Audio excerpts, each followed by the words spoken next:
Hello, my friends, and welcome back. Thank you very much for being with me again today. I picked an article from the BBC, if you can believe that one, that talks about United States of America building 4 military bases in the Philippines. And they're bragging that by doing that, they will contain and complete an arc around China, and it will contain China and China's activities in, guess what, South China Sea. So a country coming from across the Pacific, I don't know how many miles, 8,000 miles, I don't know, maybe more than that, come over in this guy's neighborhood to monitor what's going on over there, okay? Because, as you know, that's the way good people do. Now, I picked this article to make a parallel between this containment of China and could be seen as a provocation or breaching a kind of security of China. I will put it in context of the Russians, how do you call that, attacking or invading, unprovoked invasion of Ukraine by the evil Russians. And the Russians said, wait a second, the indivisible principle was violated by, your actions, NATO. So what's going on in East Asia, in this case in Philippines and all that, could be seen as what happened in Europe, and you can see the outcome clearly whenever China snaps, like some other snapped. Now, we're told by the Western mass media continuously that Russia has imperial or imperialistic ambitions. That's why one of the reasons, which is unprovoked, but one of the reasons why they attacked Ukraine and then they will attack other countries, because they have this mentality of the imperialistic mentality. But how many military bases does Russia have around the globe? 2, I think. One in Tartuk, something like this in Syria, and I think the other one is in Kazakhstan to monitor and defend the launching pad of their rockets that they send in space. I think 2 of them. How many does the United States have? 100 and some, or something like that, 150 or something like this. So who could be perceived as more imperialistic? The one that has all over the globe to monitor, or the ones who has to but attacked Ukraine, not being provoked whatsoever? Now, let's read what's going on here in this article, and then talk about the indivisible principle that the Russians put forth, and see if China will feel the same threat that Russians claimed they felt a threat, and their security being threatened by the NATO expansion closer to their borders. So let's go and see this article. Now, I said this article comes from the BBC, param pam pam, and the reason why I do not pick certain kind of articles from certain kind of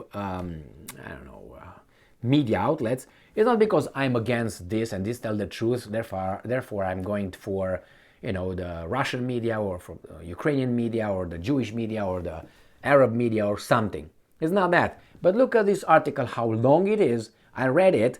I skimmed through it right here, and it gives me so much BS that I don't need, and all this I can summarize in 2 paragraphs or so.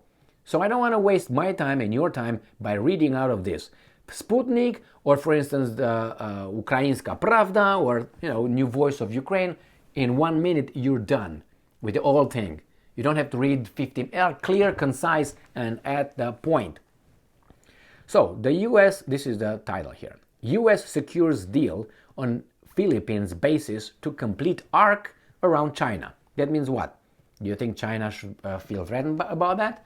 Imagine that your friends, quote unquote, they are just going around you and put around your country military bases. Should you feel okay with that? You know they're not your friends, right? I mean, nobody's friends, but anyway, at least competitors, let's put it this way. So let's read this little thing here, of like 3 sentences actually.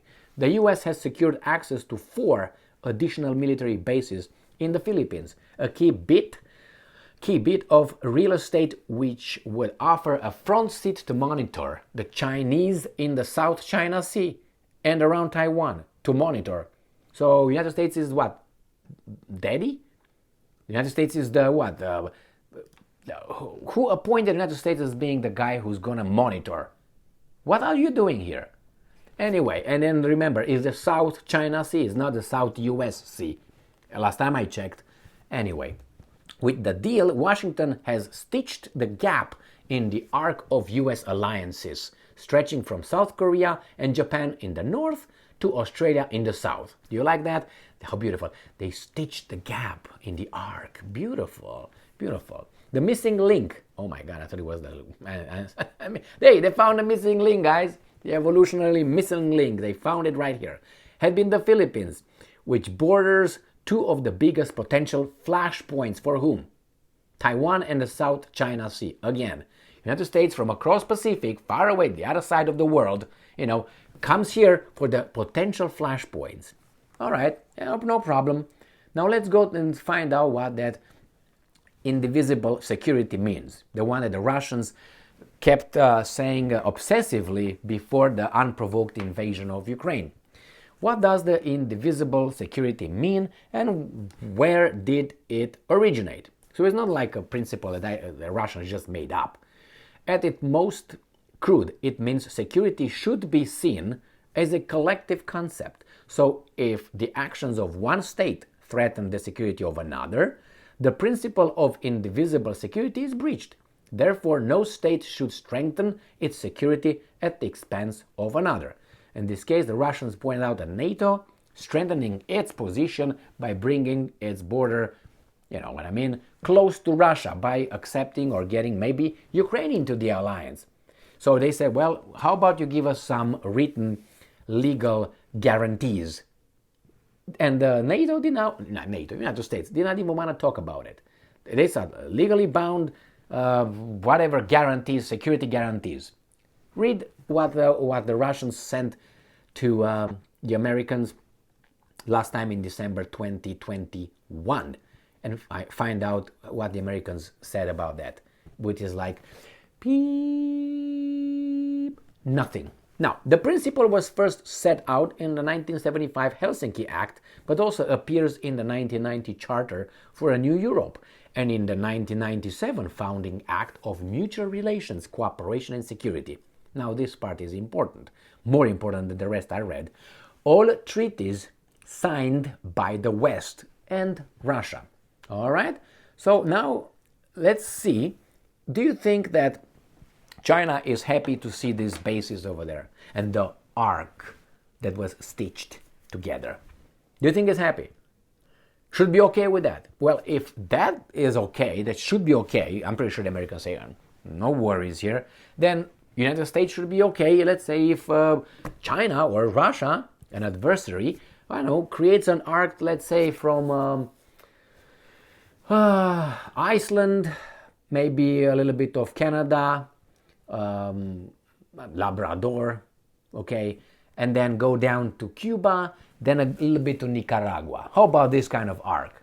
All right, or Nova Scotia. All right, so Iceland, Nova Scotia, Canada, Cuba, Bahamas, whatever, and then Nicaragua. How about that arch? Will they be happy about it? Do you think so? They will not even be allowed to make the first move, which could be Cuba or Nicaragua, let alone Nova Scotia or Iceland. So here we have what I can do, you can't do. But they keep pushing the Americans rule-based global order. What do you mean rule-based?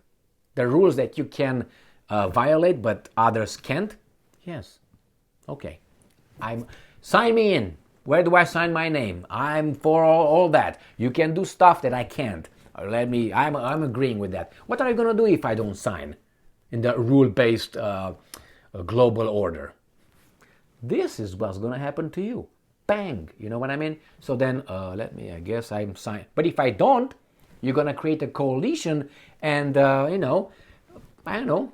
do certain things to me, then I don't have to sign anymore because I'm not going to be like an entity anymore. I'm going to be broken into pieces. And everybody else who has crazy ideas to do what Emil did or said it will do, that's the example for all of you. And Emil was a strong guy. You guys are just weasels, so back off, go to work, go on the plantation, cut more sugar cane, and don't even dare to approach the mansion.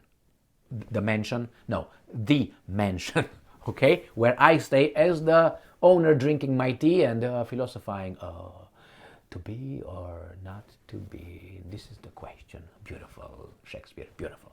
Anyway, so this it is. You think this? Where can this go? Well, we saw in Europe where it went.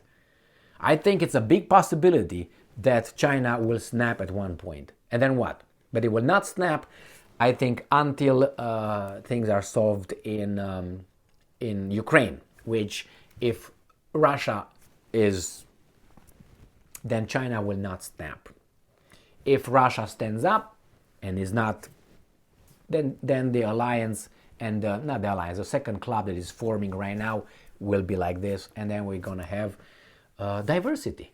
And I know that diversity is our strength here in America. We like diversity. So yes, it's gonna be a diverse world. We're gonna have not only one club, we're gonna have two clubs. Thank you very much for being with me again today. Stay strong, stay smart, look for the truth, and be just.